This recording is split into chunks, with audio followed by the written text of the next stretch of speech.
Okay. Enjoy. I'll see you. I look forward. Thank you. We're all warmed up. Pressing the button, Mrs. Ryan.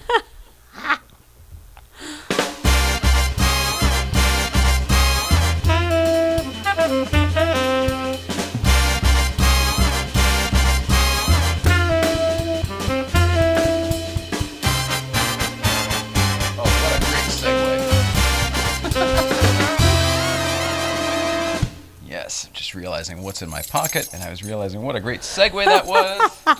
Why on earth would someone have their house keys when they live and work at home to do this show? Mrs. Ryan, why do I have my house keys? Today's been so much fun. Thanks for letting us in.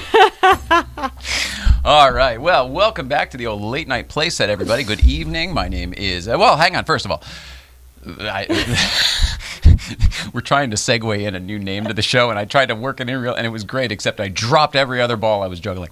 Welcome back, everybody. Today is Wednesday, August 14th, 2019. My name is Jay Ryan. This is Nicole Ryan. We are the Ryans, and this is It's Tonight's show in the late night playset. I'm going to break my own... So, all right, I'll just flat out say it. We're going to try to transition the name of the show again, like I said last week, and it's going to be Late Night Playset because it captures us better. It captures what we do better. It's Tonight's show implies a spotlight and suits and the whole thing, and that's never really what we intended to do. Correct. So, anyways, that's why I'm tripping over my words today. I've got to wait till you see what I did later to fix the old "What time's the show on?"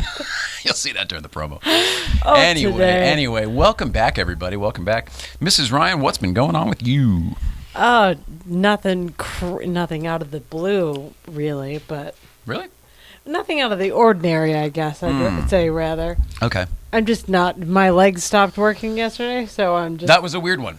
Yeah, so I'm just reconfiguring how to do that. Yeah, that was a weird one. Everything was fine. You were in the pool. Everything was fine. Came back from the pool, showered, and that was...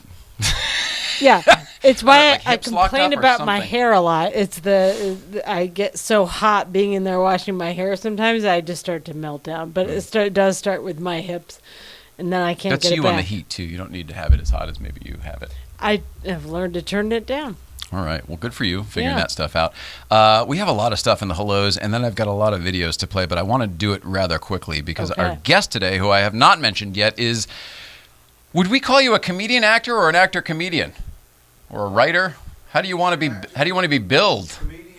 Comedian, actor, writer, host, auctioneer. Steve Mittleman is here. He's going to tell you all about the process it was to get him physically here today. The keys are part of it. Mrs. Ryan's the other. But he's great. I don't even want to talk about it. We'll talk all about him in a few minutes because I'm a little flustered. Mrs. Ryan, in the meantime, Breakfast Club on Friday. That was the last time we saw everybody. Great time. Wasn't even a big group. I think there was only like 10 or so cars, maybe a dozen, something like that. It felt so much... Mm-hmm. But big shout out to Sam and Vicky from Seen Through Glass. Vicky is the silent, never seen portion of that partnership. We have a partnership too. She's just silent. Yeah. It's sort of as Mrs. Ryan, but they're not married and whatever else. But anyway, there's another part there. Quieter than me. Sam from Seen Through Glass in his rally car that he's been driving all around the world was there at Breakfast Club, and it was a lot of fun. Got some great pictures, and it was great catching up with them. Hadn't seen him in like 2 years, I think. Last time he was it's been here. a while. And he will be on the show next time they're in town. There was not enough time this time between Magnus and Monterey and everything else they had going on. But next time they're in town, they're going to be on this program right here. So that was that. Saturday, Mrs. Ryan, Auto Kennel, Lag, Blast as usual. Thank you so much to the Auto Kramers. Thank you guys. Over there, and Paul and Jennifer Kennel. Obviously the Ed Kennel. Sunday, Malibu and Muffins, another great time. Thank you, Susie and Bill and everybody over there.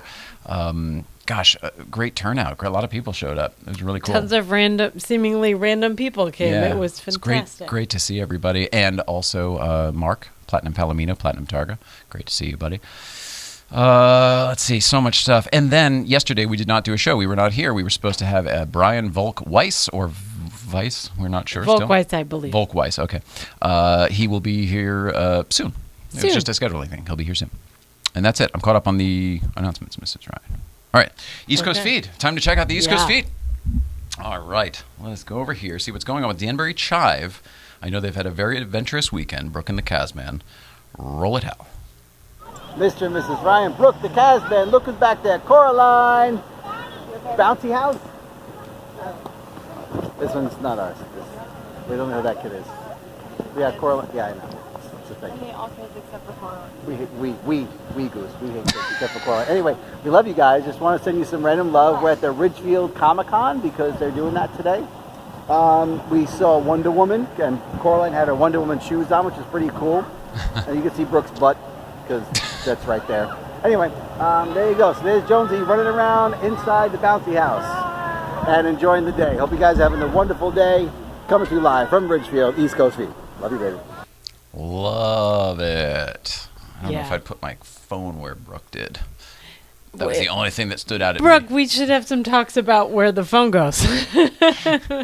But other than that, oopsie daisy, not too much. Let's see where they are now. Roll it, Hal. Mr. and Mrs. Ryan, Brooke, and the Casman reporting from live. Mr. Ryan, can you guess where we are? Yeah. Live. You know, Kent it's Falls. Not live. It's not live for you guys. It's recorded for you, but live for us. Where are you, Mr. Ryan? Kent Can you Falls. take in this scenery and tell me where we are? Route 7. Well, if Kent you haven't Falls. guessed by now, Halfway to Lime Rock. we're at Kent Falls. Because, Woohoo! as Brooke says, this is the whitest thing we've done ever together. So, yeah, it's, we're nature and shit. So it's good. But, as you can see, the waterfalls behind me. It's pretty. Stuff like that. Nature and shit. That's it. Love you guys. Want to say goodbye, Jane Nicole? Bye, guys. She's not very talkative today. We just had a really long drive. Love you.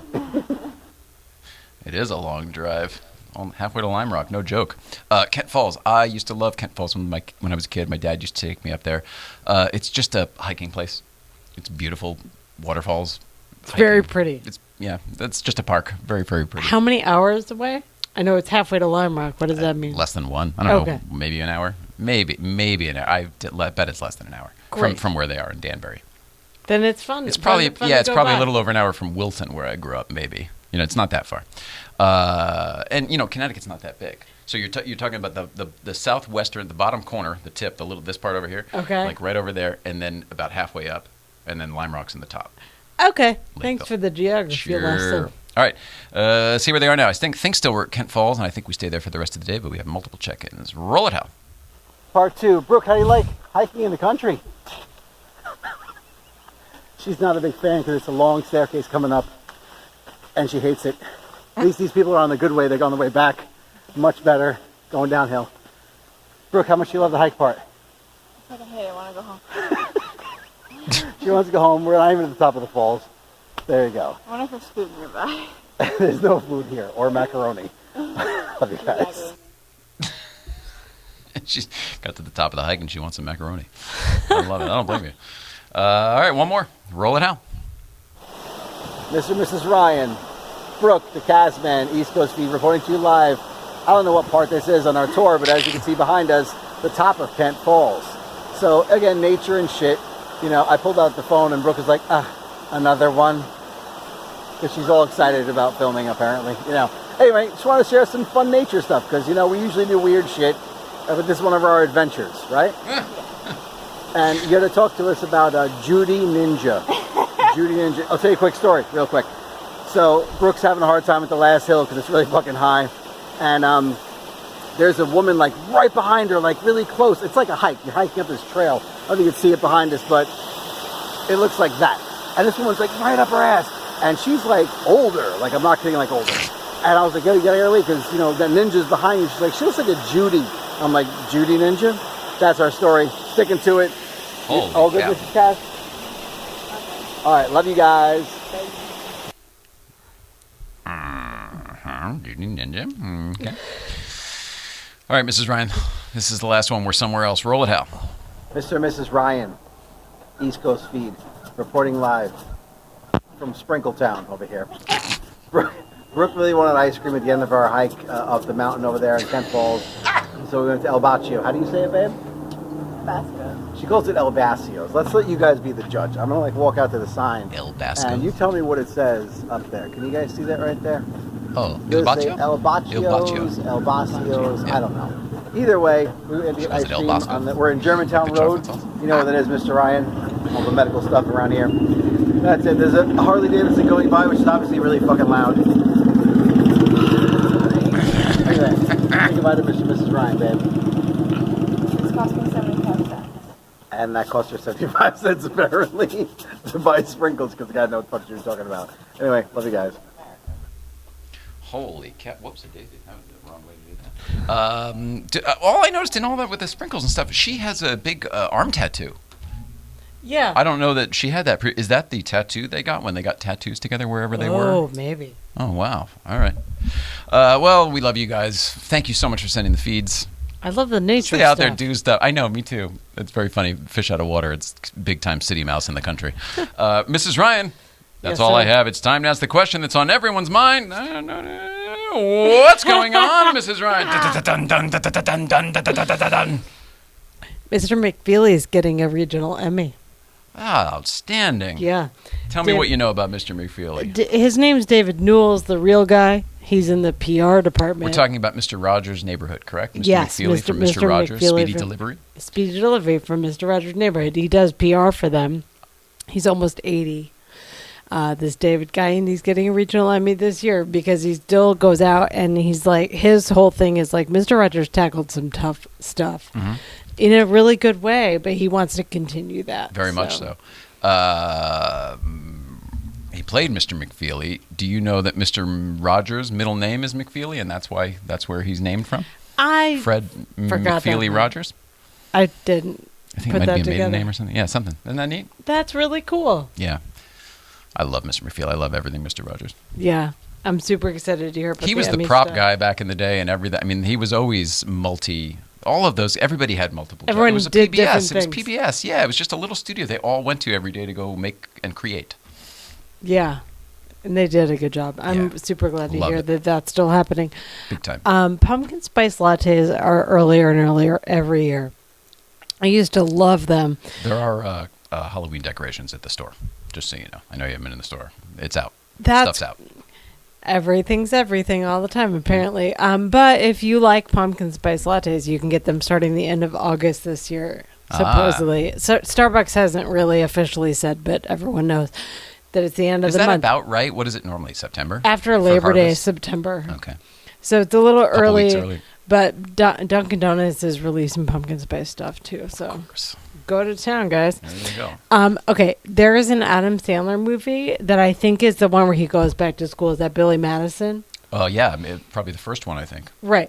There's a huge penguin in that one. That's yeah? right. Stop looking at me, penguin, or something. Right. Stop looking at me, swan. But there is a penguin. There was the When he's fossil. drunk. Yeah. Okay, I always thought that was crazy because penguins are little. Oh, because it's I because thought- it's a person in a penguin suit, right? They found fossils of a life-size 5-foot plus penguin Oh, in wow. New Zealand, and it's part of. You never know what you're going to find. Who knows where this stuff's been? Because there's also a huge rat that burrows and stuff. Who knows? But that penguin might be real. All right. Whatever. It's a Look riot. into I it. love that you got there through Billy Madison. Bravo. Yeah. Good for you. And then there's a Finally, real, already. Oh my goodness. Yeah, good for you. yeah. Well done. There's a real life planes, trains, and automobiles type situation. I always say planes, trains when people like look out for each other and like help people. Oh, It's really? my go-to in my head. That's so nice. There was a National Sergeant Guard, whatever, that flew home from Afghanistan because his wife was having a baby, and weather in Philadelphia like shut down planes. And so this other woman overheard and was like, "I have to go to West Virginia anyway. Get Rent a in our car." car." All the cars otherwise were booked, Sure. so he tried Just to like do the it movie. just like the movie. So she took a couple of her colleagues, coworkers, and him, and was like, "Here's the thing: I don't want any money. Just send me a picture of the baby, but you'll make it." So That is kudos awesome. to everyone because That that's is a awesome. great story that I experienced getting stuck in airports a lot, and I don't think I ever would have been the person to do that because I Yeah. was a dick. So I love hearing good stories like that. All right. Yeah, Yeah. I do too. Oh, and that's been What's Going On.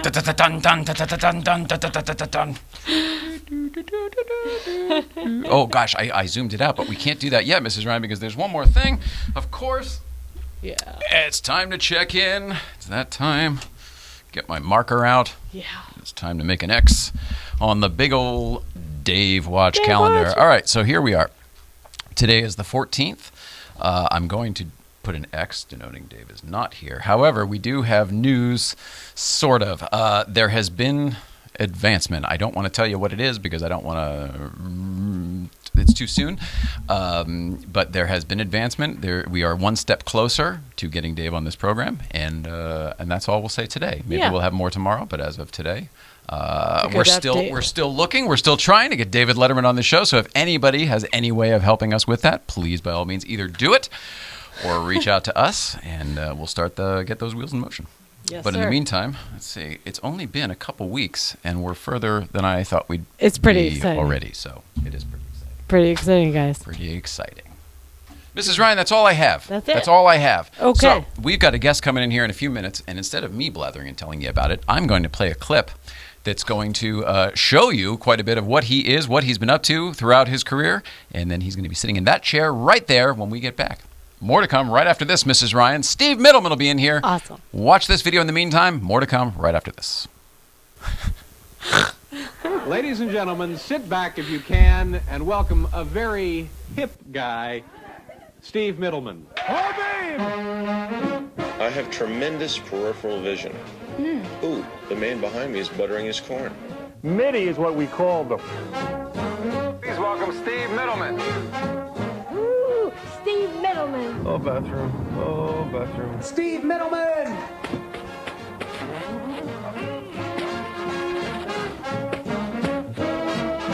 Am I Steve Mittleman or what?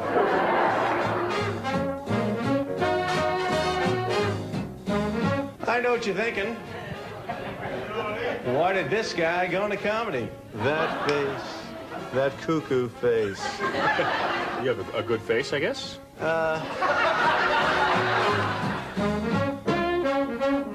Would you welcome Steve Mittleman? I guess by now you may have noticed I have no chin.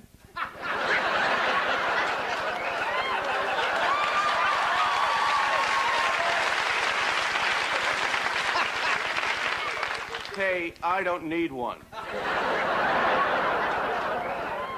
Hey, what's the matter, Bob? Jennifer give you the cold shoulder again? Yeah. Do you think it could be my breath? Your breath is bad, but that's not what's turning Jennifer off. It's the size of your, you know what.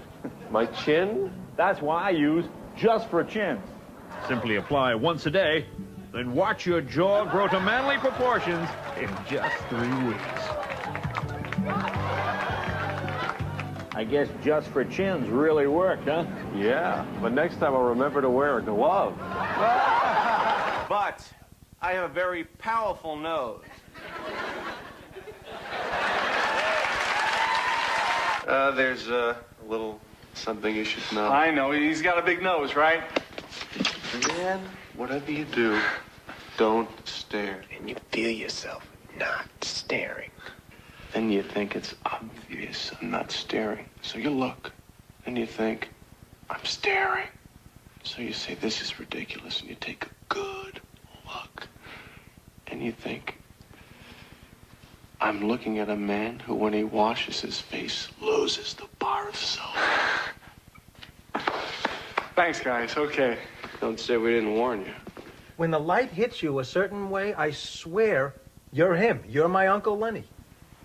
I look at you and I think, oh, I'm going to get a good deal on carpeting. I think I hear Mabel. All right. I think she's... I'll go check on her. Okay. So back to France, went to this swank French restaurant, 5 stars, the Café U. You walk in to take a deep breath and you go, ew.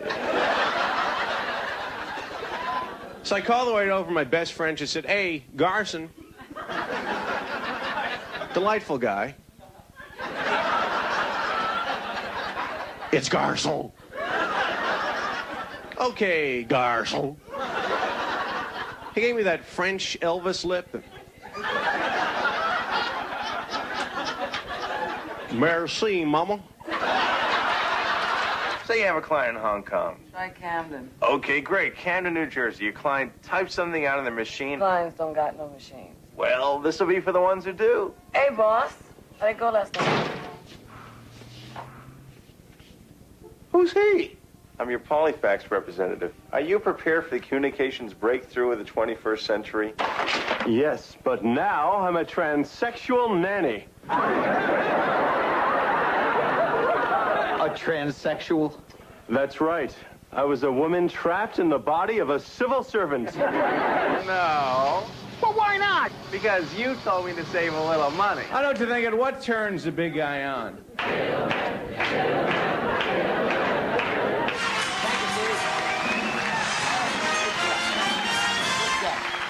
Steve Middleman. That's funny. Funny guy. Does my hand smell funny?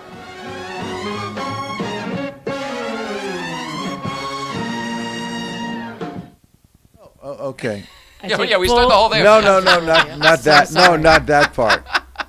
No, but we are here with Steve Middleman, and it's been a chore and a half to get you here, and I'm so sorry. This is unbelievable. From the garage door to the elevator to the mute button that I myself pushed and didn't unpush. Oh, really? It's been a hell of a day. My girlfriend pushed the mute button when we met, and I've been quiet ever since, and I'm such a codependent. Does it work out well for you?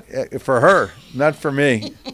Not for me. But it's great to be here. What a beautiful... You guys are beautiful. A beautiful place, except it's a mess. Yeah, it's just an out-and-out mess. I hope that's sarcasm. Yeah, not sarcasm. Not at all. I'm not sarcastic. But it's for sure. I'm just going to say for everybody else, it has for sure been one of those days. So I appreciate both your patience and certainly you being here. I'm looking forward to the conversation very, very much. Me too. I would have parked on the street, but there was nothing like between the final turn and your place. So, you know what? My worst fear, I didn't mention this to you, is when I went down to park underneath. Yeah, it's subterranean parking. And we were on the phone, and I thought, oh my God, what if somebody was nice and buzzed me into, and I'm in the wrong building? That was like the worst thought. So for like a few minutes, I'm going, am I in the right building? Because I didn't see the number. Waze said, oh, you're here. On the right. You're here. 40 feet on the right. That's all I knew is you're here.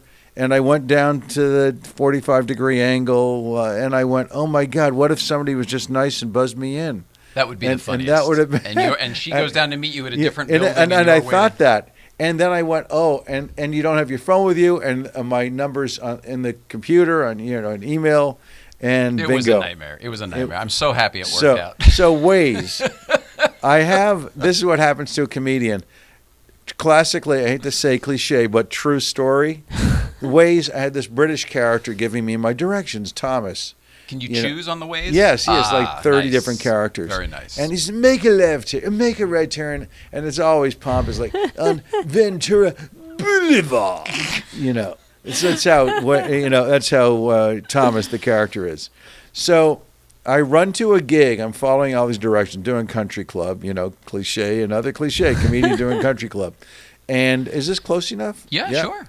Okay, so I get there. Are you worried about being heard now? The mute button's off and everything. I'll just talk like this. If you need to see your level there. Yeah, my girlfriend, just to tease me, once gave me a microphone and said, don't talk into this. Okay. For practice? Yes.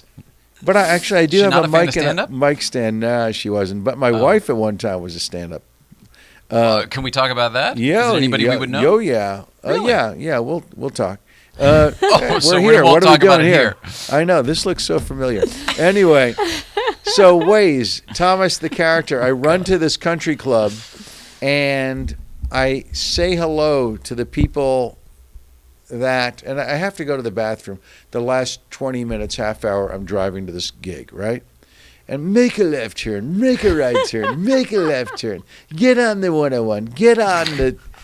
that's Thomas. That's a really pathetic British accent, too.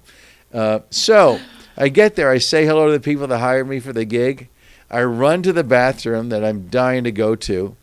And the second I start taking care of business, I hear Thomas, the pompous British character, say, "You've reached your destination." Oh, no.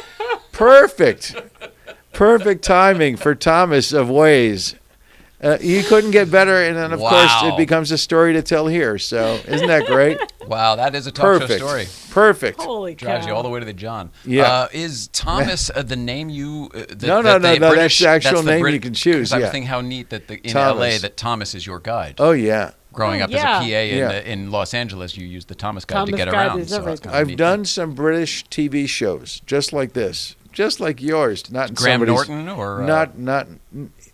Graham Norton or Oh, I'm trying to think of the other one. I did. Jonathan Ross. No, Norton. I Okay. did. Norton. Yes, Graham Norton. I did a few of those, and this is what I'd like to find. I'm going to go on tangents here, which I don't think you mind. It's like you ask me one question, then it's like, yeah, oh, we can talk go about for 6 other coffee, things. and just duck, honey. Just we'll crawl out of here, and he'll make believe he's looking at somebody. Okay, Graham Norton. That was like the gig of gigs when we started. Like 7-8 years into comedy, it was doing Catch, and the booker from Graham Norton show saw me and booked me. The money was Graham great. Norton show booker went to Catch in Manhattan? Yeah. Oh, shit. Yeah, that was great. Cool. Okay, now, I get there. This is the first of my Graham Norton shows. And he has these giant, the questions on giant oak tag. When's the last time I said the word oak tag? Okay, these giant oak tag. Okay, and he botches up the questions. It's like, I don't know, a 10 or 15 minute interview with, the pre-everything. Yeah. And after like him botching up a few times, I go, listen, I'll tell you what, because everything's written out, let's just switch places and I'll interview you. And it went so beautifully. And he did it? The laughs were incredible. And he was game, and he came to my seat. I came to his seat. Love it. And then he had all my answers because everything was written out. And it was like, I want to see that. It's from like 1980. Have you not been able to find it?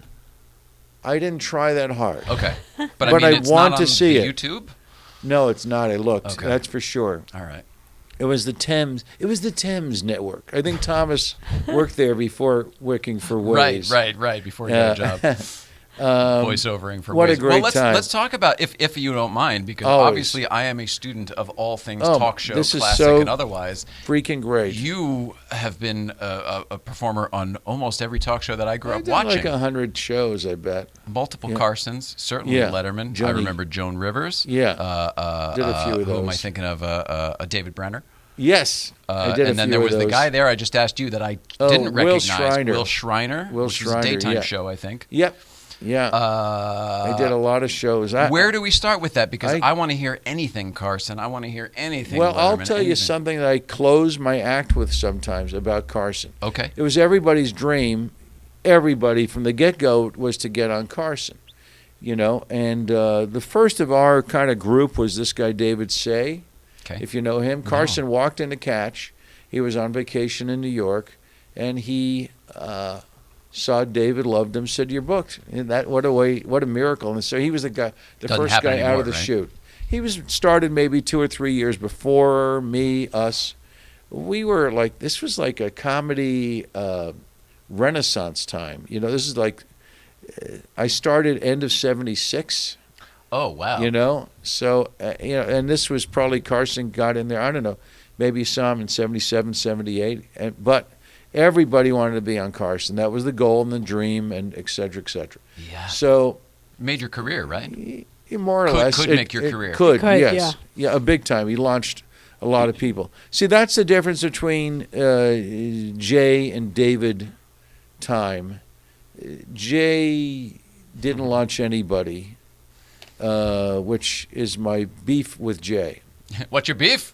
What's your that's ironic. Great. That's ironic. Very good tie-in there. But I feel like the thing that launched him, he couldn't do for other people, and which is a real shame. And as a comedian, I know it's wouldn't.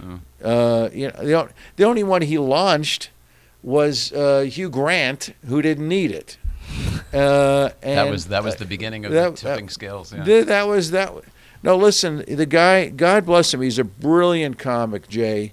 Not on his show, not in his monologues, but live. Agreed. Live is fantastic. Brilliant. His old stand-up, or comic. any time he was on Letterman. And in the tying old days. into Letterman, he was amazing. The best guest no ever. question. The best. He was just great. He bitched for the audience in a funny way, and I think that's Jay's genius. Yeah. And he sold himself out for his show in many ways.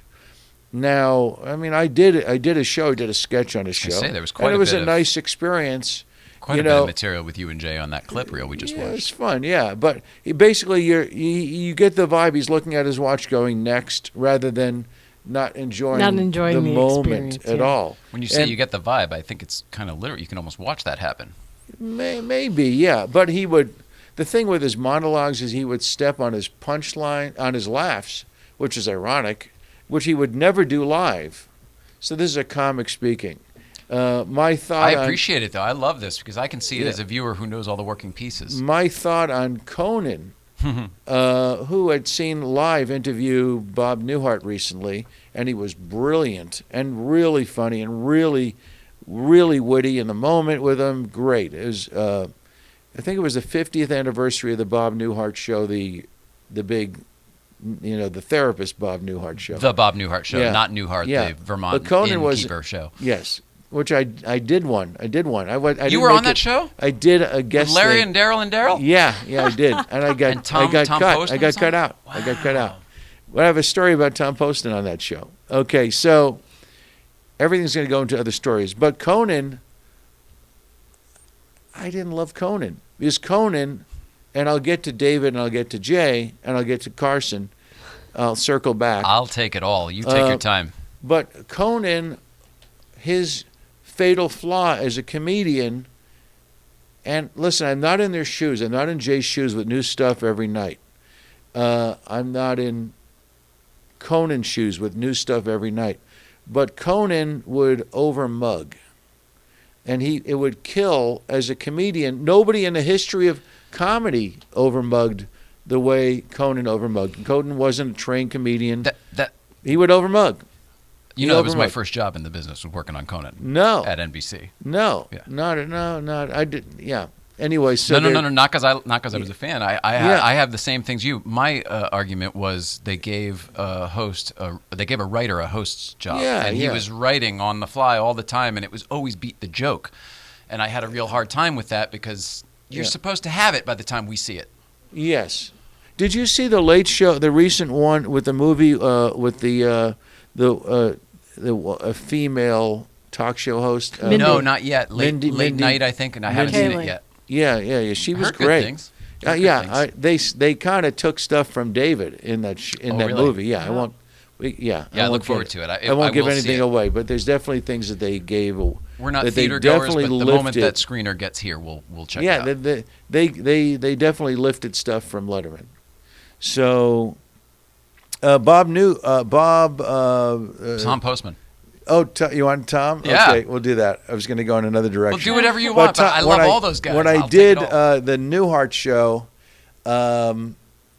we, it was, reading. They had like this little kind of like barn almost on to the next to the set where, they would do readings, and I was, Tom Poston goes, oh, sit there, like 3 times. He goes, sit there.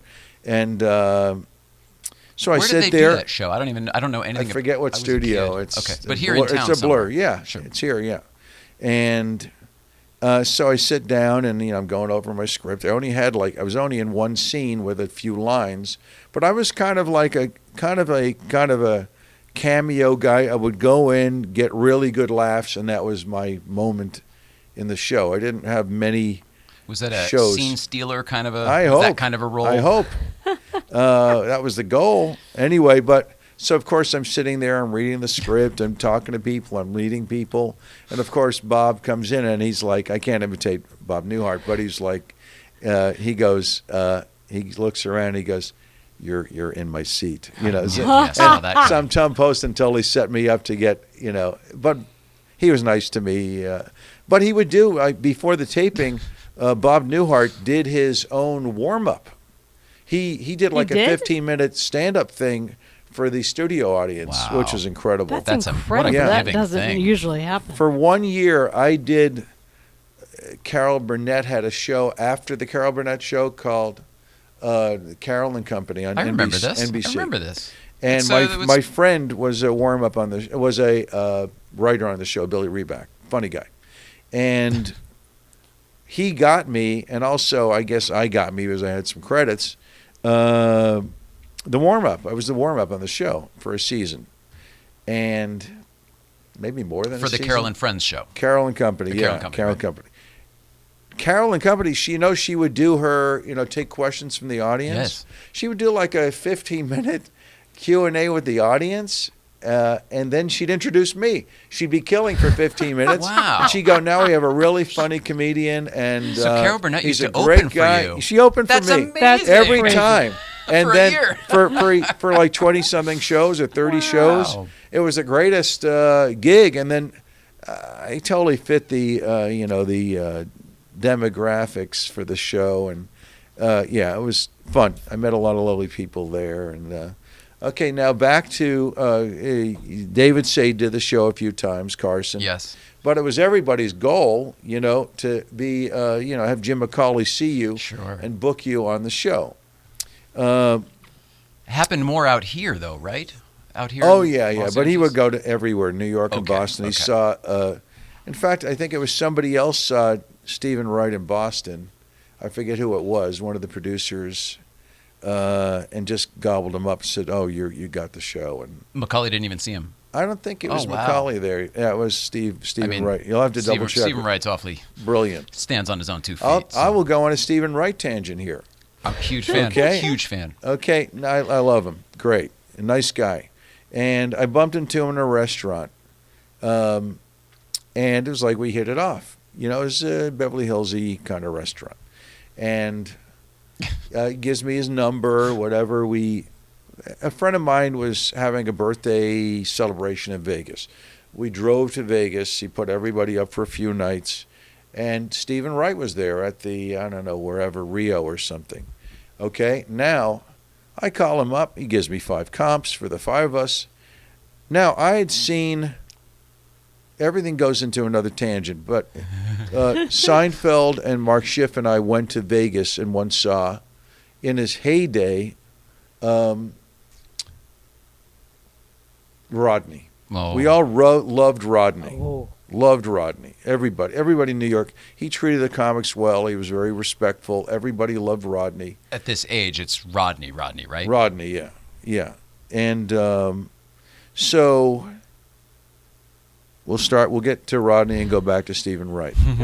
So I love it. I love the ride. So speaking of the ride, we drive, Seinfeld, Schiff and I drive to Vegas, early 80s maybe.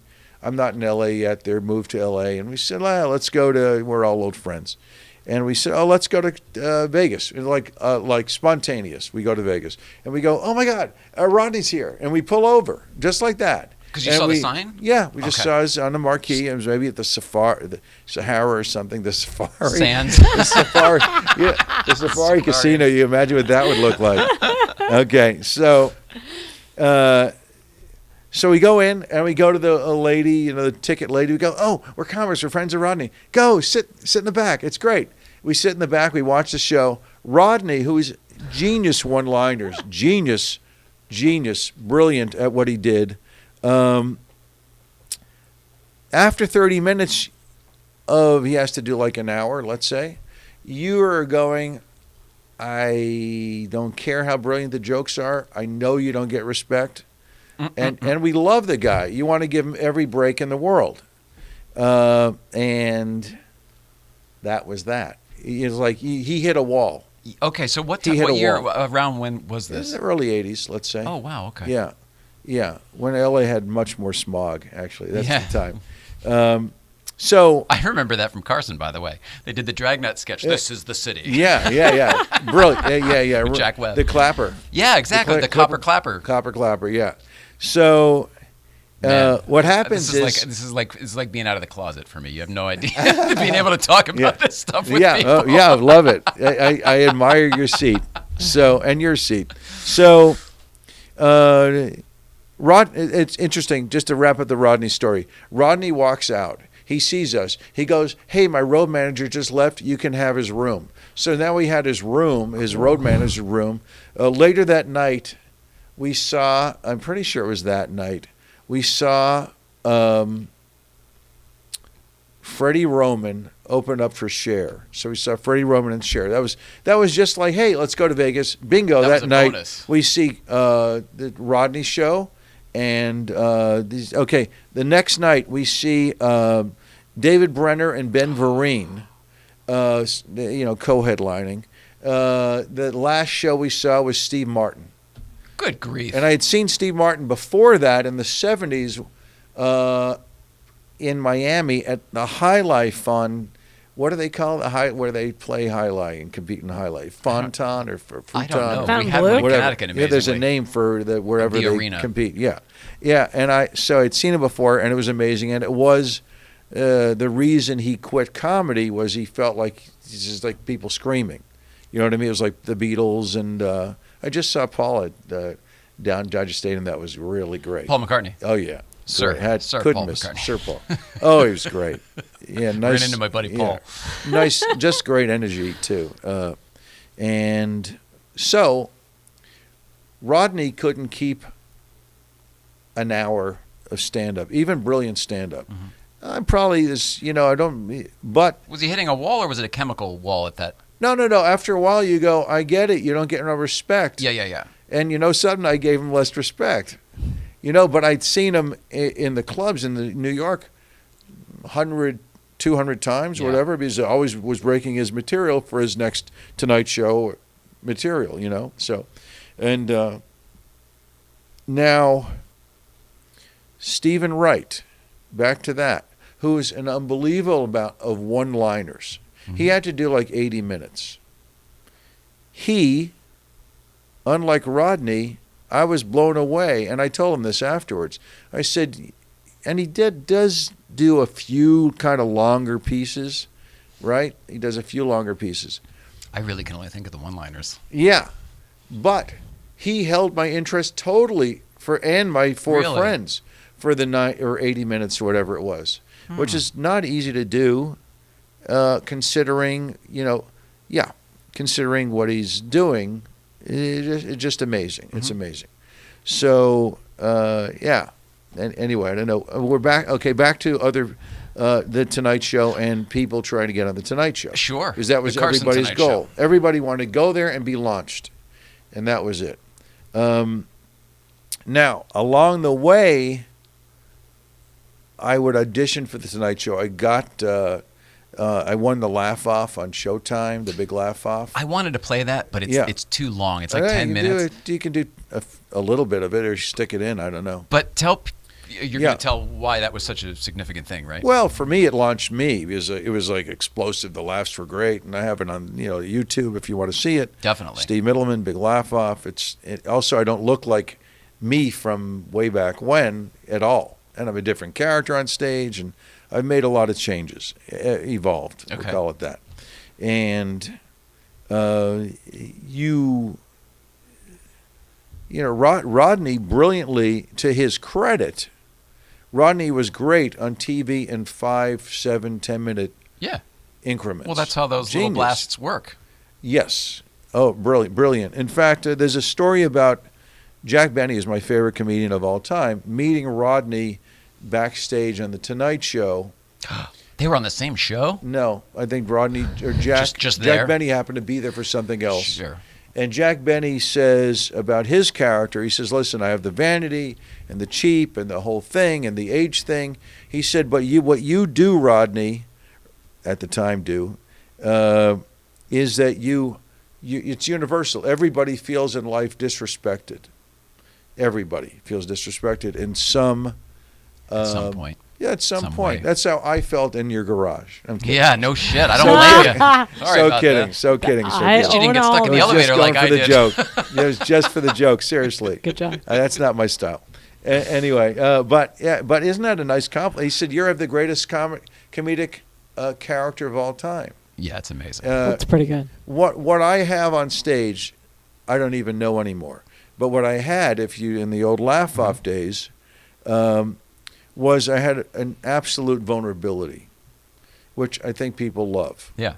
They don't want to, they want to. I was vulnerable, Well, you're talking about your physical appearance. You're talking yeah, about physical things. Yeah. Yeah, a lot. Vulnerability. Which I think, was that maybe new then? Now it's a thing where people start talking about themselves and, I'm short, I'm bald, or whatever.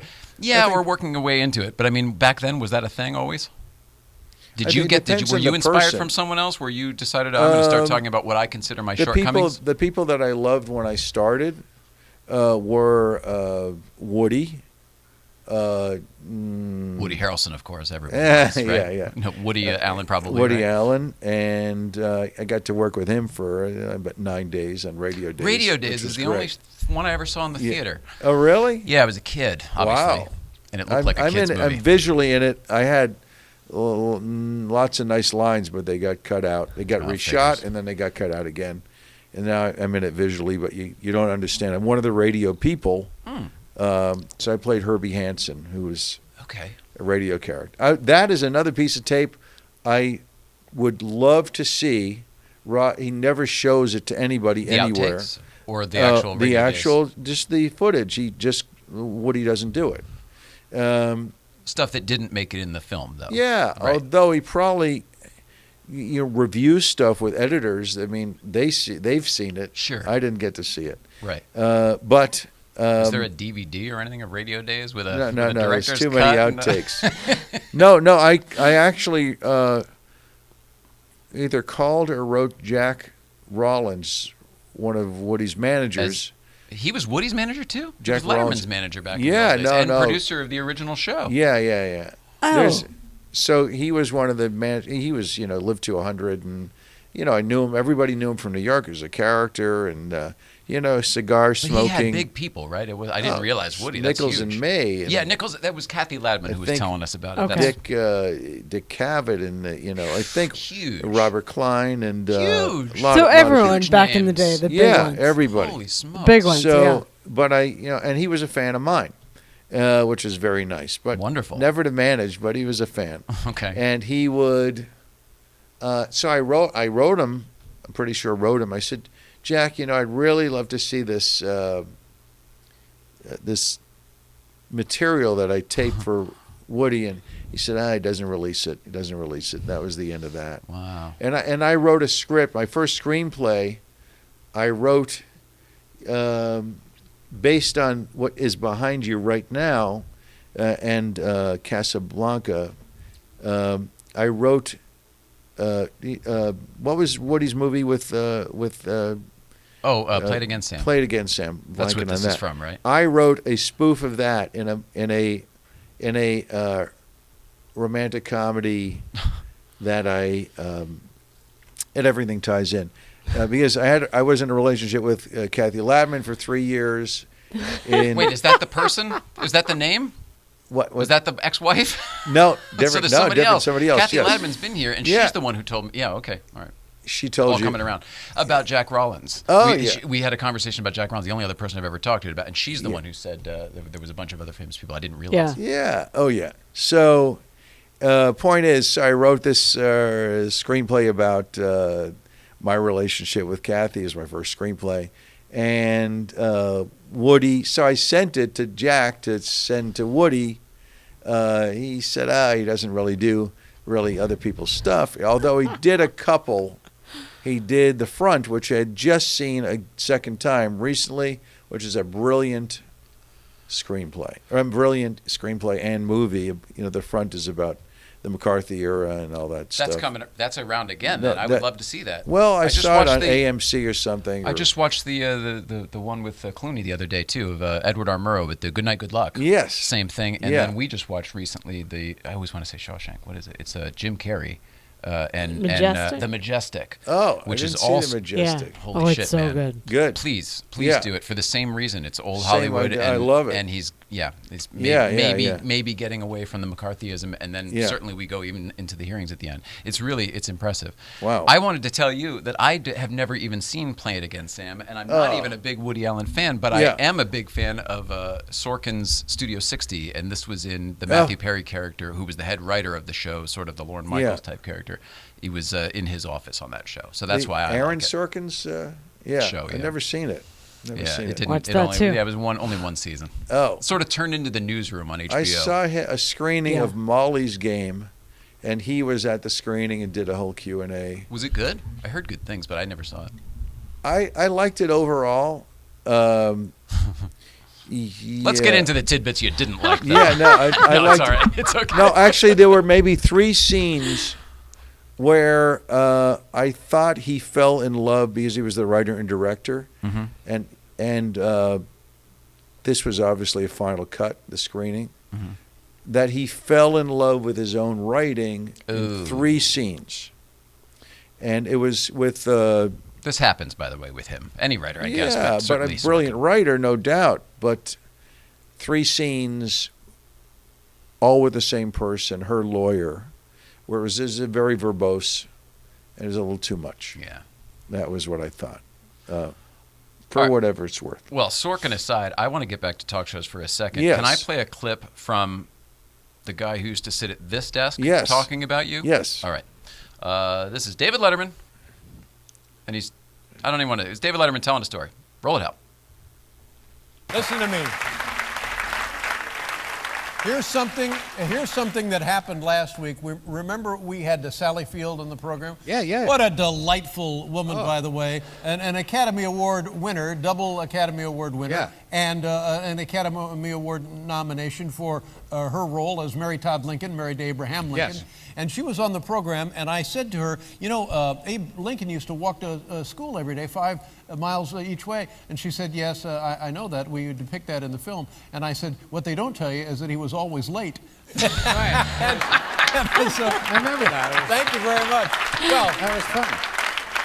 I said to myself, now that's funnier than the kind of thing I normally would say. Wow. I'm not that funny. I wonder where I must have, and yes, it turns out it's somebody else's joke. What? A kid who's been on this show many times. Good for you. Steve Middleman was one of the first comics on the old show, and in fact, it was his joke, and of course that's where I heard it. So nice going, Steve. Congratulations. You got yourself a... Isn't that weird? To get an apology. They send you a late show T-shirt or something? No. But years ago, in this slight tangent, they used to have a top 10 contest online all the time. I remember that on the website. On the website. Yeah, and one time Gazette. I was number 1, and I knew I was going to be number 1. And they sent me a mouse pad, way back when. And it was I had a choice between a mouse pad and T-shirt. Oh, that's so And funny. then this one time, they said, we just have a mouse pad. I would like to have had a T-shirt. So I think at one point I had a late night sponge that they had sent. You won? The same thing. You wrote... Same type of thing way back in the day. Here was the joke. It was the joke. I was on the phone with my friend. I said, I'm going to win, and it's number 1. And it was... at that time, everybody hated Barry Bonds because they knew he was using steroids. And the setup was something like top 10 ways to, keep Barry Bonds from winning the home run championship. And I just put bunt. But 4 letters. Absolutely. Bunt. Nice. Bingo, and I won. I love it. I was number 1. I knew bunt. You knew that's their humor all day long. Yeah. Who was the head writer at that point? Do you know? I don't know, but it wouldn't have hurt. Yeah. But I will say, speaking of the head writer, once in a while I would, as a writing exercise, just for the brain, I would submit stuff, or I would take the premise and I would rework it. I would put my own top 10 on Facebook. Okay. That's just for my own stretch the brain, and that was a great writing exercise. So, but I don't know who the head writer was. That's back okay. Then. But That's I all right. might have known the. Well, I know you know Bill Shefton. Yeah, I figured maybe something like that. Oh, we started together. That's how he ended up with the joke, because I called or wrote Eddie Brill, who was the comedy booker and the warm-up guy back in the on the show, yeah. And I said, "What's the deal?" Like the next morning, I stumbled on it. I don't know if I was going to typically be watching the interview with Sally Fields, but I stumbled on it, and I went, I guess I'll watch the interview with Sally Fields, and that's what I happened to catch. And my girlfriend's asleep, and I go, he just did my joke. So I got in touch with Eddie. I go, Eddie, what's the deal with he's doing my joke? It's like verbatim so that's my how joke. The truth got back to him. So Eddie talks to Bill Sheff. Bill Sheff calls me and says, I feel so bad. I'm so sorry. They went to a screening or just a viewing of the Lincoln movie. And he said, I loved your joke. Always loved your that joke. And I told it to Dave, and this was like weeks ago. Yeah. He said it was a perfect moment in the show, and he threw it in. And the idea, the class he had to apologize, it didn't bother me, but once he explained it to me. And then on Monday we spoke, and he goes, watch tonight. And it was the apology. The fact that it's the classiest thing in the world that he would apologize on it. It's unheard of. And it wasn't even not even a full but he was just giving you the proper credit. I oh mean, my God! Yeah, one artist to another. To and me, such a acknowledging thing. what he did too. Acknowledgement of all of it is so cool of him. It's great, and it's not like it's in my head. No, did I really used to do that joke? Right. There was one other joke. He said, Chef said that I loved, and I won't do it justice now, but it was your Henry VIII joke. Okay. And the joke was. It's been so long since I don't even do the Lincoln joke forever. But the Henry VIII joke was something like, when you think about Henry VIII, he got married, he killed his wife, he got married, he beheaded another wife, and then he got married again. And I was thinking, man, that guy knew how to rap. It's like, how do you, well, the other ones, they don't mean anything to me, but you're like, that guy, what kind of rap did he have? To kill 2 or 3 people, and then you can meet another woman? It's like amazing. So people were gullible back then. Yeah. Different time. So that's very different. I want to know about, is it okay if I ask about Sandy Hackett? Yeah, what about, is there something on there with Sandy Hackett and I? What maybe. Do you know something about Sandy Hackett? No, I like Sandy Hackett. I asked because I was such a Buddy Hackett fan. One of all of my comedy stuff, and the reason I'm a little bit out of my age when it comes to what I like is my dad was a bit older and he passed away when I was young, but he was into everything. So I learned all the Abbott and Costellos, all of the stuff. Love Abbott and Costello. All that stuff from him. And he used to go see the Honeymooners in the Ed Sullivan Theater tape back in the old days. Wow, that is great. That's totally cool stuff. I don't remember why the hell I started telling you that. But Buddy Hackett has a book coming out. I didn't know that. About Buddy, yeah. Oh, Sandy does about Buddy. It's called My Buddy, yeah. Well, I'm just saying, I love Buddy Hackett because of all that old stuff. It's a Mad, Mad World, one of my all-time favorites. Yeah, wow. So you're working with Buddy Hackett's kid, Sandy Hackett, on stuff. So I'm just curious if any of that's... Well, I did a podcast of his. Okay. And actually I have a story about Buddy. Great. Which... well, I was married to Wendy. At the time, it was Kamenoff. That was her maiden name, but she kept it.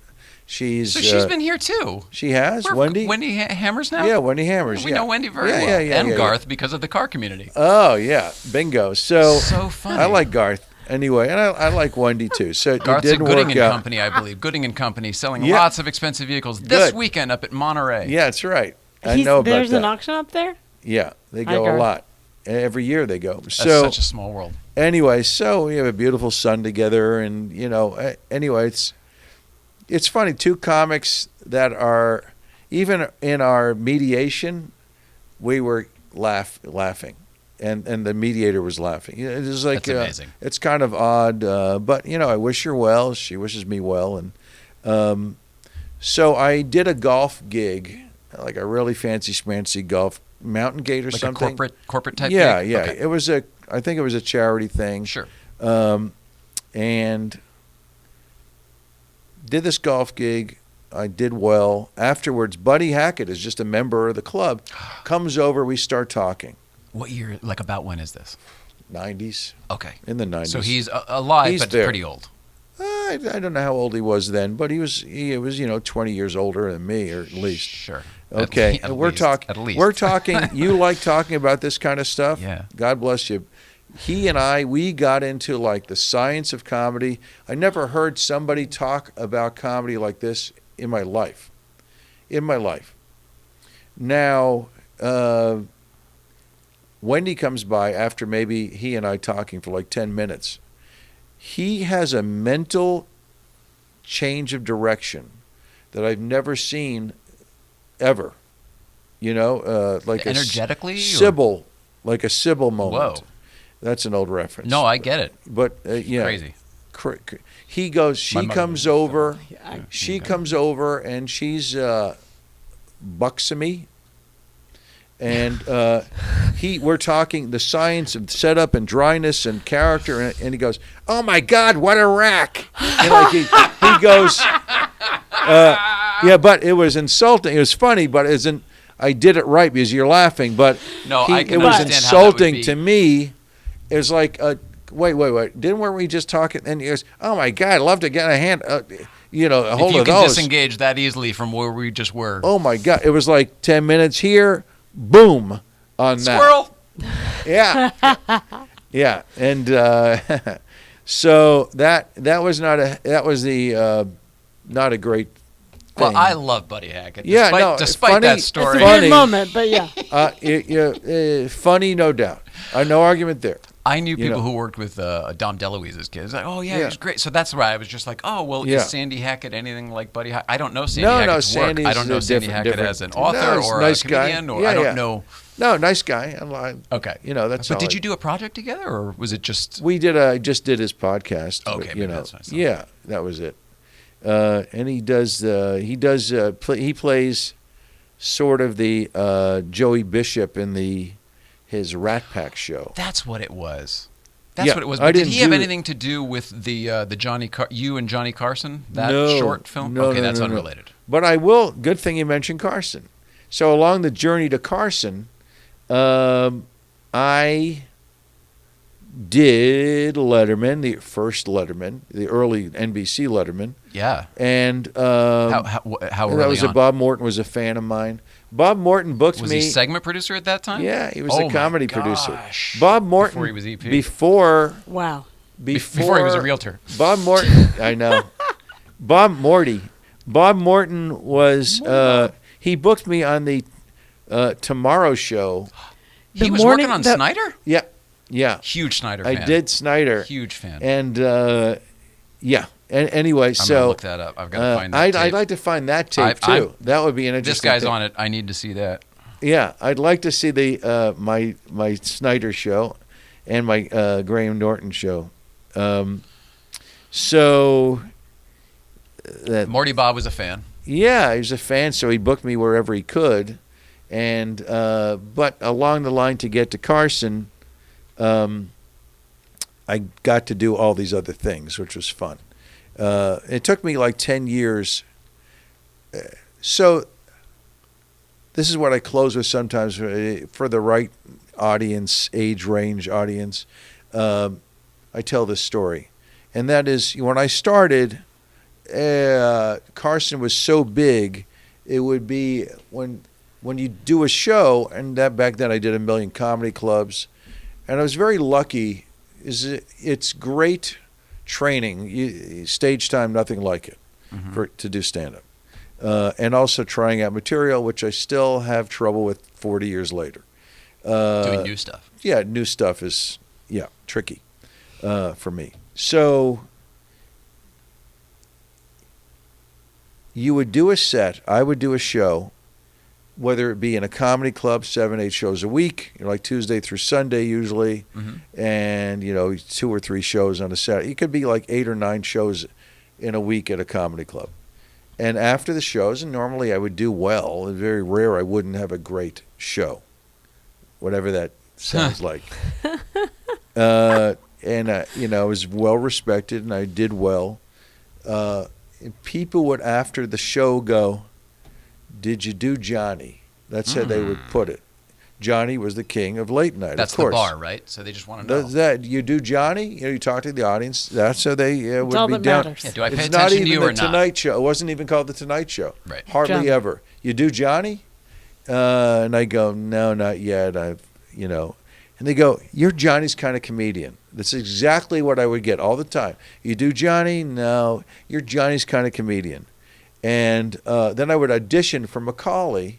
First time was in the early 1980 something, early 80s, maybe 1980, and which is only 4 years into stand-up. Yeah, it's new. I was a baby then, yeah, and sometimes I would do great, and he'd go, "I don't think you're Johnny's kind of comedian." And I You should go, talk to everybody and else I go, I know. everybody I talk to goes, "You're Johnny's kind of comedian." I would tell them this or think this, you know, and I audition. And meanwhile, you're doing endless shows around the country, everywhere. You're getting a really great, range of, red people, blue people. Sure. Any kind of people likes me. Good potpourri. Yes. And you're Johnny's kind of comedian. You're not Johnny's kind of comedian. You're Johnny's kind of comedian. So finally, it was like 88. Did my first Tonight Show. I auditioned. I killed. Yeah. He goes, "You got it." And I did my chin material. Yeah, I loved it. And you can hear Johnny cackling in the background. Yes. And because I showed my profile, right? Mm-hmm. I guess you may have noticed I have no chin. And then he is rolling. Imagine like no other comic in the history of the Tonight Show is in the middle of their set, and then can look over and bingo, there it is. Yeah. There he is. So I killed.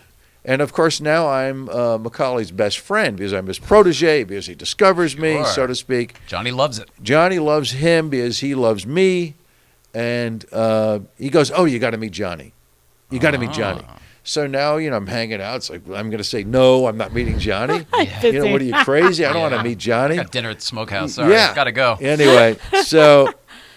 I after the show, he goes exactly. He knows where Johnny walks, snakes to his office, or before he goes downstairs, or is this? It's right in the hallway. Right in the hallway after the show. 1. Yeah, and Carson's thrilled to meet me, and I'm thrilled to meet him. And he goes, "Johnny Carson, Steve Mittleman," and I swear to you, this verbatim, he shakes my hand and he goes, "You are my kind of comedian." Is that the perfect circle of life? Seriously. We talked about synchronicity earlier today, you and I. Yeah. Synchronicity, bullseye, those words. That's one of the moments. You are my kind of comedian. I've told the joke many times, or the story. I got chills now just saying it here. I was going to say it's not a joke, it's a story, because the reaction it's getting is just absolutely crystallized, fantastic. Everything crystallized. But from that man, yes, that man you to are say my that. kind of comedian, yeah. That's the only man in the country whose comedian you wanted to be. Yes, it was a verbal okay sign. That was Dad's approval right there. I mean, that was a big deal. Yes. Wow, so good for you. Seriously. Does that still hold the resonance today? I said you said you got a little chilly. Does it still? Oh yeah, it was great totally to tell. Got me. Great story to tell, and the truth, and what's better than that? You know what I mean? Everything I said is happened as I said it so far. It's a great moment, though. Yeah, oh my God.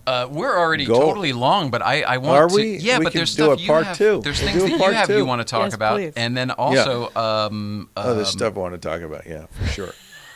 Well, we can do a whole other. I don't know if. I would like you to come back sometime if you don't mind. Yeah, I don't mean to do that. We can do it the normal way so that you can I get don't want to in the jam building, it no in. problem, and then we'll get the elevator working. Yeah, because that literally never has happened like that. I'm so sorry. What's that? Oh no, that? Oh no, don't. There's tons of stuff on my card I didn't get to. Did you love the movie Roxanne? Did you know he was in Roxanne? Yes, and I've been biting Steve my Martin? tongue wanting to say that so many times. How much time are we? What are we at? An hour? Are we an hour in? I can't do the math because we've broken it up because of our snafus throughout the course of the day. No, do not worry about it. But I do know that as much of this stuff that we're all talking about, it sounds very historical. You are still doing things, but also you have a different trajectory with how you think about the world. Is there anything you want to talk about quickly with that, or should we save that for another day? I will tell you, I mean, maybe this ties everything in. I don't know. Okay. But we are out of time. That's it. Sorry. No, I'm just kidding. Sorry, what an asshole. Go ahead. You totally. I got the rug like bullseye. I should be on the floor now. Wait, the rug. You pulled the rug. So cool. Not cool. No, it's well done. Bullseye. Oh man. So I will tell you something that happened in the last year. Okay. A friend of mine, John DeBellis, who's going to be out here maybe in a couple of weeks, who'd be amazing to have on your show. He wrote on The Tonight Show. He wrote on SNL. He's like best buddies with Larry David. To email you about that later. Yeah. SNL was the other first job I ever worked on. Everything great. at 30 Rock when I was a kid. Great. Oh, man, what a dream. Dream gigs. Oh, absolutely. So John and I have a fake feud. Okay? We make fun of each other.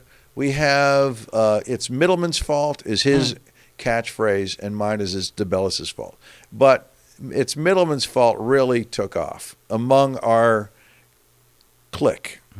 Now, among our clique is this guy Mark Rossini, who is ex-FBI guy, and is well liked in that world, and ex-FBI, but really funny New York Italian Rossini guy. Sure. Great sense of humor. Another person in the mix. I mean, DeBellis's kids a little bit, my son a little bit, and Barry Bookin, who's a very close friend of mine, and John's manager and a close friend of John's. And another client of Barry's is Brian Karam. Brian Karam has been in the White House press pool since Reagan. Okay, since Reagan. I'm going to have to go to the bathroom here soon. Okay. Well, his name does that to people. Brian does that to people. You want to pause? Can we pause? It's okay. We'll go for Why it. are my legs crossed right now? What do you think? Right. You guys talk. Okay. No, I'm going to pause. Can we pause this? No. Continue the story. Oh, you're going to miss something here. He'll hear it. Okay, you can hear it. So the running gag, okay, so you got Brian, who I became pretty tight with in the last year or so. A couple of years. No, 2+ years. And you got DeBellis and I in our fake feud. And we rip each other in emails and text and group texts.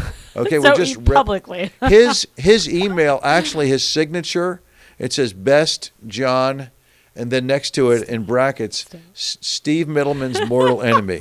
Literally. So strangers to me get that, right? And people that we know in common, they go and they'll get that an email from him or a response from him. And they'll go, I don't understand. Steve Middleman's such a nice guy. What do you mean you're mortal enemy? He's a great guy. Okay, so that's the kind of humor is right. Yeah, it's born. built in. Okay, now, can I go to the bathroom during my story? No. So, what happens is they're always on the phone. Brian Karam, White House press pool, Brian, who actually he became kind of famous. Is he would get into he got in fights with Sarah Huckabee Sanders a few times. Oh, recently? No, in the last year and a half. Yeah, okay. Last year and a half to 2 years. He got his visibility skyrocketed, and he became a pundit on CNN partially because of that. Okay? And so Brian is on the phone with DeBellis, and DeBellis goes, it's Middleman's fault. Something in our society, something is happening, and it's mine to blame. You know what I mean? Whatever happens in whatever. Immigration, it's Middleman's fault. Okay, anything. Okay, now, Brian Karam is walking into CNN. He's about to do his live pundit thing. And he goes, oh, yeah, it's John. It's Middleman's fault. Okay? Now, a producer on the show during the commercial break goes, what does that mean, it's Middleman's fault? And he goes, well, Steve Middleman, he's a friend. It's an inside joke. It's a fake feud. And the executive producer from CNN goes, Steve Middleman, the comedian? I love that guy, which is the nicest thing in the world. Because that guy's Johnny's type of comic. I know that guy. It's great. And but where I am at in show business, I got fans, and you don't know who likes you. You don't know who loves you, right? Mm-hmm. There, but now there is a guy at CNN who loves me. Right. It's Middleman's fault. Oh, I love that guy. It's great. Now, later on, like a week or two later, Brian's back at CNN. He's doing it. Something happens, like a light fixture pops, or something happens with the sound. Something happens. A glitch happens during the commercial break. Oh boy! You know what's going to happen. The producer, fan of mine, goes, "It's Middleman's fault." Yay! Okay, isn't that great? It's so great. Now, It's getting carried on outside the inside. Months later,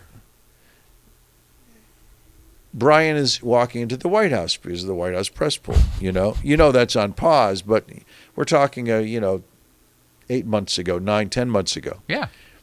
He's walking in, and he's on the phone with DeBellis, and he goes, "Yeah, it's Middleman's fault." Now, Secret Service guy. Now we bumped up to another notch. Secret Service guy that he knows because they all know each other. Goes, "Hey, Brian, I just have to ask you in a more serious tone, what's that mean it's Middleman's fault?" And he goes, "Well, a comedian, he's an actor, it's an inside joke among friends." He goes, Secret Service guy goes, "Steve Middleman from Roxanne?" Yes. Classic. And he goes, "Yeah, that's the guy. That's my friend." He goes, "I love that guy." Secret Service. That's 2. You got 2 right Two, there. right there. Now I'm 2 for 2. Now, months later, Brian is going through the West Wing security. You know West Wing, just like the show. I mentioned it's a separate building. It's everything's separate all the check-in, synchronicity, separate all the everything. Yeah. weaving together. He goes in, and at that moment, he's got, he's putting his keys and his phone, just like any other security in a way, but it's the Secret Service. And at that moment, a guy is jumping the White House fence. Supposedly it happens more often than we realize. Probably. That I'm told it happens more often than we realize. A guy's running to the White House, and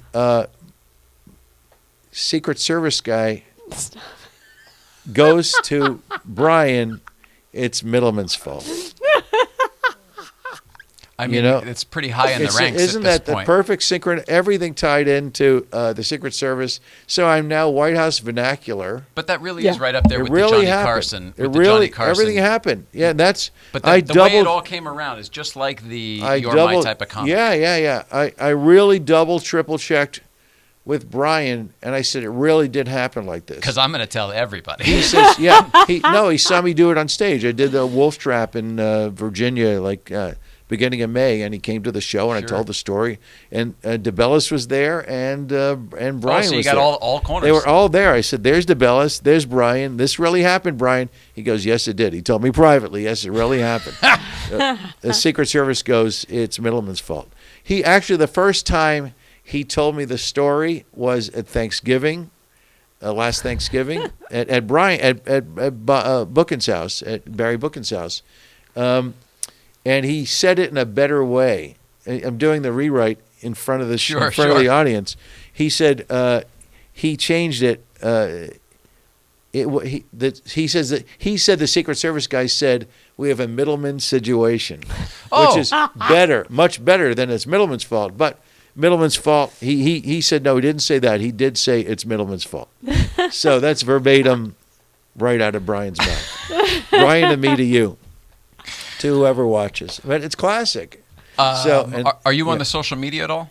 Can anybody follow you on that stuff? Well, I'm on. Do an Instagram. Are you on that at all? I am, but I never use it, and I should. That's all right. It's terrible. Facebook or anything? Facebook, yes. YouTube, you have. YouTube, yes. Steve Middleman. Steve Middleman, MITTLEMAN. And I'm on Twitter, but I hardly use it. I usually use it to bitch about the Mets. That's what Are you a Mets about fan? the Mets, yeah. The guy who did the East Coast feed there, the stuff before you got in here. Yeah. The time killer stuff. Last week he was out to, I keep saying Shea Stadium. But he's the biggest Mets fan I've ever met from Queens. It's the underdog thing. I think comedians and the Mets it overlaps because there's an underdog thing about comics and what makes you comedian. We never even touched upon. No. We talked about what makes a comedian. We're going to get to that next time, as well as everything on your paper and mine. Because in this one, it was more of just like, tell me more about Johnny Carson. It's okay. And I had a little bit of fandom. This was fun and a half. I hope you enjoyed it. Oh, big time. Okay. Big time. Except for your place being such a mess. That's the only thing. But easy to find. Yes. It's great. Let's see. Mrs. Ryan, let's see. What do we have here? I love it. We did the social media. We did the plug. Well, it's, Love it. No, I love it. Old-timey yes, thing. I love it. Thank you so much for being here, Steve Middleman. It was a lot of fun. Oh, thank you for having me. Sincerely, a lot of fun. You could see it in me. Yeah. Who do we have tomorrow, Mrs. Ryan? Well, I know this name. Steve Mazan or Mazan, but from Dying to Do Letterman, ironically. Oh, that was a I've heard documentary. the name. Yeah, same here. I have not I know seen the it. name. Might be watching Another it tonight. comedian, it sounds like. He was a comedian who had an illness and then was trying to get on Letterman during that, and I believe actually succeeded. Yeah, so he's going to be here tomorrow and tell us all about great. it. That'll be fun. Have Bill Hicks' mother. Is she still alive? I don't know, but I loved. I remember when they aired the non-aired, the censored clip. Yeah, and that was originally on this set right here. Yeah, this was Bill Hicks' last appearance. Was isn't that crazy? Cool stuff for me. I love it all. Bill. Yeah, Robin Williams sat right there. Chris Farley. I mean, I think of them all. Great. We said before, Siskel and Ebert. All gone. Robin Williams did a routine of mine in this chair. Probably. You're shitting me. No, he was known to kind of lift. Well, a little bit. I found him remarkably talented. It's kind of odd. It's just like Buddy Hackett. Something happens. I go, in reality, I know that I can separate the brilliance of a comic and something happens in life. Absolutely. But, he saw me do a week's worth of shows at the Comedy Magic Club, followed me, like doing a guest set, and then he did 1 minute of material of mine. Can you tell me what? It was my French bit. Oh, I don't know. He did a crystallized version of my French bit. Okay. And he saw me close with it like 5 days in a row. So it's not. And I talked to, years later, David Steinberg, who is David Steinberg, not that one, but his manager, David Steinberg. And I said, I don't want him in the room if I'm ever in the room. And anyway. Do you know the other David Steinberg? We're dying to have him here. David, I can try and get you David Steinberg. Anybody who can get us David Steinberg, I would love to have the conversation for the same reason I loved having it with you. He knows David Steinberg, so much stuff. David Steinberg, The Big Laugh Off. There was a video, Best of the Big Laugh Offs, and he was the host of that. So we met through that, and I did 2 commercials he directed for Bob's Big Boy. So funny. So and we became buddies after that. Small world. Yes. All right. Well, you're coming back, and we're going to talk about this I hope stuff, so. everything on that. It's too much. Also, we scratched the surface. Yeah, but also living life in a more positive way and a symbiotic relationship with the world and energetic stuff. Love that. All of that stuff. I want to talk to you about when you come back. That's my real passion. This was just, I made all this stuff up. Yeah, I know. None of it was true. Getting to know you, sir. Good job on those clips. That was very convincing. Oh, good. I'm not even in stand-up. Yeah. Mrs. Ryan, I love you so very much. Steve, we love you so very much. I love that you love Mrs. Ryan so much. We love everybody at home. Please love one another, and we will see you tomorrow with Steve Mazan from Dying to Do Letterman. It'll be a lot of fun. See you then. Bravo. Wow.